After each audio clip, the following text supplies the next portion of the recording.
The Ohio train derailment story just got way weirder. In fact, I'm just going to come right out and say it. If you don't believe that there is something weird about this story, if you do not believe that there is something weird going on out there in East Palestine, Ohio, then you, my friend, are a conspiracy theorist. Because for you to believe that there is nothing weird going on, you would have to ignore tons of evidence, tons of weird details. You would have to discard tons of information that is coming out of this town. And that would make you a conspiracy theorist. Now, we've talked about a lot of weird stuff that has happened out there. For one, we talked about that Netflix movie, White Noise, that just so happens to have a chemical train derailment, chemical spill in the movie that just so happened to be filmed in the area, and residents of East Palestine played in the movie as extras. Little did they know, they were playing out something that would really happen to them in the future. Now, that's called predictive programming. And that makes me believe that there is something weirder going on to the story, but not just that. We also talked about the experimental digital ID program that just so happened to come right to East Palestine, Ohio. Nowhere, well, I'm not going to say nowhere else, but out of everywhere in America. East Palestine, Ohio. This little town that most of you all, including myself, have never heard of until a few weeks ago.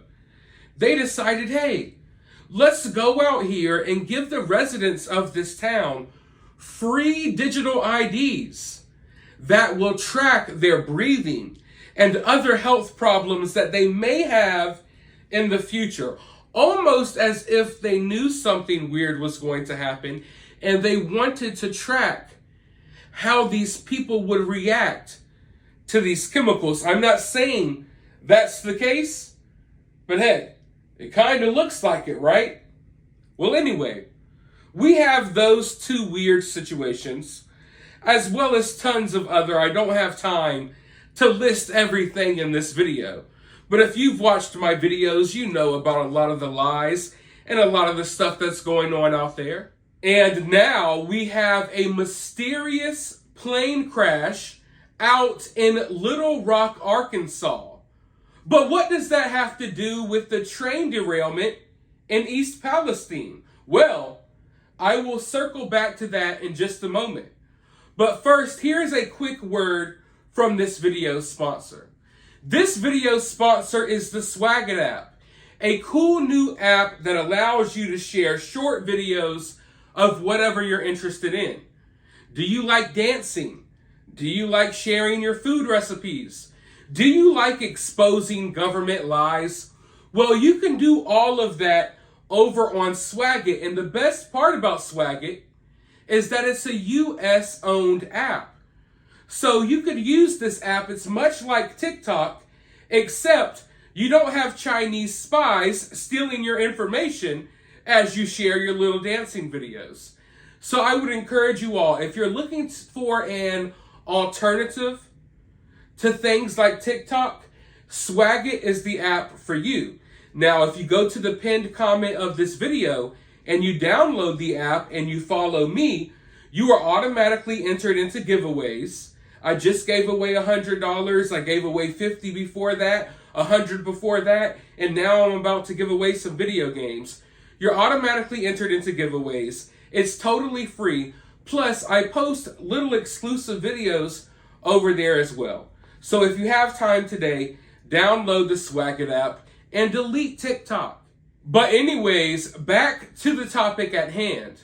Now, if you have been watching my videos, or if you have been paying close enough attention at what is happening out in East Palestine, then you would know that Norfolk Southern, the company that owns this train, They hired their own independent contractors to come in and test the water, and to test the air, and to test the soil. They refused for any of these other people to bring in their own experts. They refused for anyone else to come in. No, they wanted to handle this themselves. So we have the people who are responsible for this incident in the first place, and they are basically in control of all of the information that we're getting out of this area now, because they hired their own independent contracting team to test all of these things. So when you hear that the water is safe, when you hear that the air is safe, the soil is safe, and it's not contaminated, that's coming from the same people who caused this disaster. They have bought out, basically, this entire situation to the point that they control the narrative.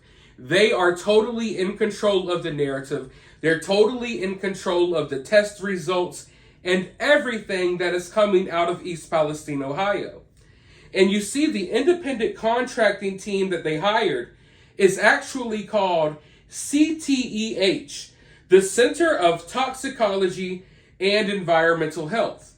The only problem with CTEH is that they have already been at the center of tons of controversies. Like, if you look into the past of CTEH, you will see nothing but controversy, with all types of accusations out there that this firm or this independent contracting team, if you will, they're basically often bought out and paid for during natural disasters. I want to hop into this article with you all real quick. East Palestine toxicology test relies on a controversial consulting firm accused of serving corporate interest rather than public health. The Center for Toxicology and Environmental Health, CTEH, a private contractor hired by Norfolk Southern to test water, soil, and air quality in East Palestine, Ohio, has a history of minimizing the effects of environmental disasters to satisfy its corporate employers, according to critics. While the Arkansas-based firm provides consulting services to various industries, it is known for performing toxicology monitoring for the oil and gas industry following safety and health incidents. After 1 million gallons of oil spilled on a Louisiana town in 2005, after a flood of toxic coal ash smothered central Tennessee in 2008, and after a Chinese drywall began plaguing Florida homeowners, CTEH was on the scene, saying that everything was fine. In each of these cases, the toxicology firm was alleged to be supplying the data its employers wanted while falsely assuring the public that they were safe from harm. The company's work for BP in the wake of the Deepwater Horizon oil spill in 2010, for example, drew accusations of the fox guarding the chicken coop from the New York Times and conflicts of interest from Democrats in Congress. As BP continues to claim that the leaking oil has caused no significant exposures, despite the hospitalization of several workers and the sparse release of test data, these observers of CTH's work say the firm has a vested interest in finding a clean bill of health to satisfy its corporate employer. It's essentially the fox guarding the chicken coop, said Nicholas Chermisnov, a former Exxon chemical engineer who now consults on pollution prevention. There is a huge incentive for them to underreport the size of the spill. And the same thing applies on the health and safety side. Another toxicologist familiar with CTEH, who requested anonymity to avoid retribution from the firm, described its chemical studies as designed to meet the goals of its clients. They're paid to say everything's okay, the source said. Their work product is basically they find the least protective rules and regulations and then rely on those. Matt Landon, a staff member at the anti-mountaintop removal mining group United Mountain Defense, encountered CTEH in the wake of the 2008 breach in a coal ash dam run by the Tennessee Valley Authority. Landon said his group began its own air monitoring after finding CTEH employees installing low-volume monitors that community advocates believed were not strong enough to measure air quality in compliance with EPA standards. And I can tell you right now, it looks like they're doing the same thing out in East Palestine. People were getting sick, Landon recalled. Eyes swelling up, rashes, earaches, wedding bands became tarnished. They said it was taking them time to get high-volume monitors out here. In 2010, Rep. Lewis Capps, Peter Welch, both called for BP to end its contract with CTEH. The lawmakers alleged that CTEH had a history of botched data collection methods and supplying insufficient data to serve the corporate interests of its employers rather than protecting public health. They cited the company's inaccurate monitoring procedures during an air quality survey following the 2008 coal ash spill in Tennessee, bad sampling techniques used to evaluate soil contamination at a 2005 refinery spill in Louisiana, and a controversial analysis of toxic drywall in 2006. When commissioned to test their Chinese drywall for toxicity, CTEH concluded that it was not toxic. However, the Consumer Product Safety Commission found it to be the top problem drywall for hydrogen sulfide contamination. So, long story short, ladies and gentlemen, I could go over this all day, but this company has a history of lying. They have a history of lying about everything. They're bought and paid for. They come to these towns where these toxic these chemical disasters and environmental disasters have happened. They come into these areas, they bring faulty equipment that can't even really pick up on the chemicals and stuff in the air. They write reports that aren't true. They downplay the severity of these situations. And basically, they just come out there and lie to protect these big organizations.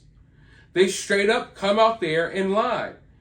And it's weird because they've been attached to most of the big natural disasters that I've seen in my lifetime, like the big BP oil spill. And situations like that, this group of people have been there every step of the way, lying to the American people every step of the way. And here they are once again at the center of another disaster in which people believe they're being lied to, and I believe these people are being lied to. I believe we're all being lied to, and it just so happens the same people that have lied about almost every other natural disaster in America for the last 20 years are at the center of this as well. And I don't think that it's a conspiracy to believe that these people could be lying to us when we now know, looking at their history, they've lied about everything for years. In fact, in a similar incident in 2005, a Norfolk Southern train crashed and spilled toxic chemicals in Graniteville, South Carolina, causing 5,400 residents to evacuate their homes. Residents who immediately accepted compensation and signed settlement agreements with Norfolk Southern, forfeiting their rights to any further damages. It was concerning to hear that the EPA was not testing homes and businesses, and instead they recommended that people in this area, that the residents of this town signed contracts with CTEH. So a similar situation happened in South Carolina in 2005. It wasn't as bad necessarily, but the EPA came in, the Environmental Protection Agency. They came in and they told the people of this town that it was in their best interest to sign these contracts with CTEH. And before you know it, all of these people were screwed over. Because in the fine print of these contracts was something saying that you can't hold these companies accountable for what happened here. So they had CTEH come in and test their homes and lie to them about them being safe. And in order to even have CTEH do that in the first place, they signed these contracts that the EPA told them to sign.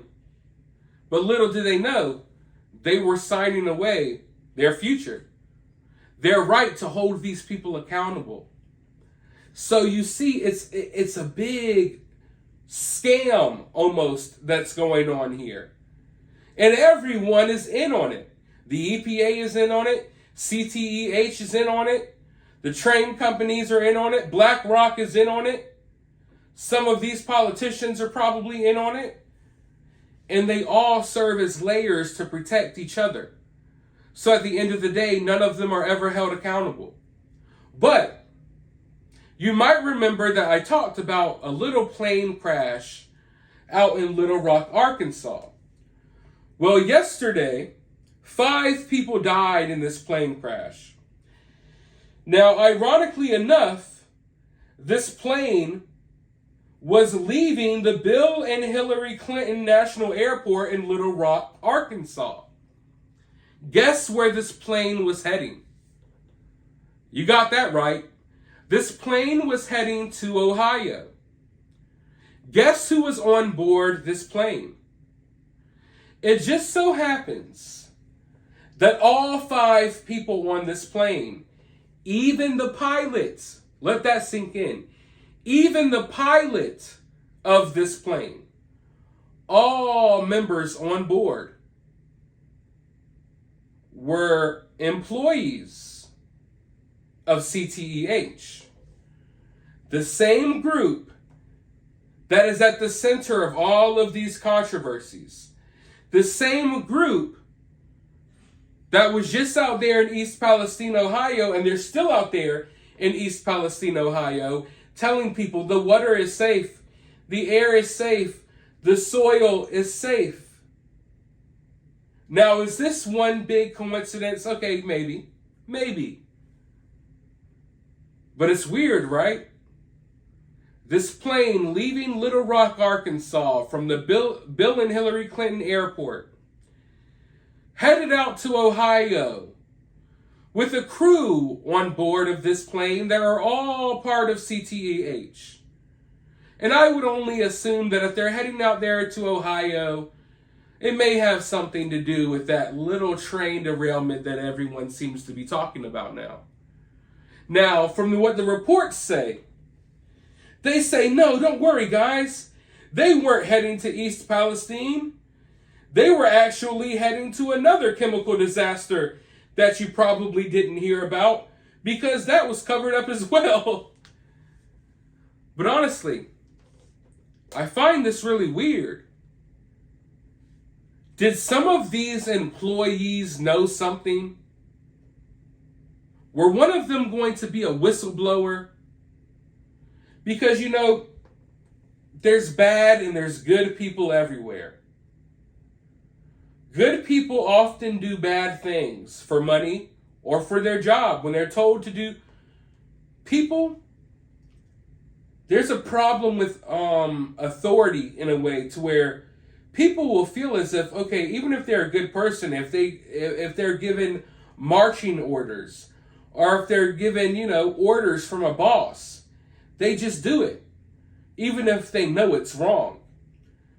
But I can guarantee you that somewhere within CTH, there's probably a couple of people who got into this line of work because they actually cared about the environment, and maybe they can't be bought and paid for.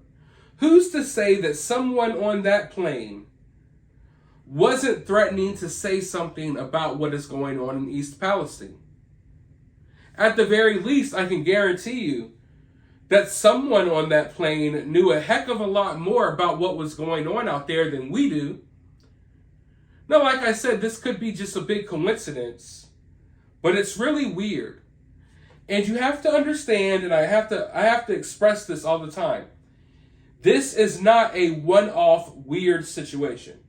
Like, if this was the only weird situation that was happening surrounding the train derailment, then I wouldn't put as much thought into it. I wouldn't put as much stock into it. But we have the Netflix special. We have the digital ID program.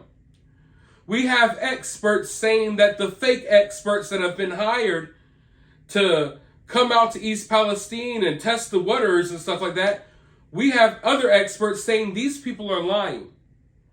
You can use your common sense and know that they are lying. So you take all of that and you add it together with this mysterious plane crash. By the way, they have no idea right now why this plane crashed. Why? They have no freaking clue. I find it weird that even the freaking pilot was a CTH employee. I find that weird, but hey, whatever. They have no idea what caused this. And like I said, it could be just a freak accident. I mean, maybe it's most likely that it's a freak accident. But in my opinion, it's really weird considering everything else that is going on. And I really would like to know if somehow, some way, and it's not far-fetched to believe this, that someone on this plane had some knowledge about something that maybe someone didn't want them talking about. You know what I mean? So I want to look into this situation further, but it's almost pointless because it's not like we're going to be told the truth about anything.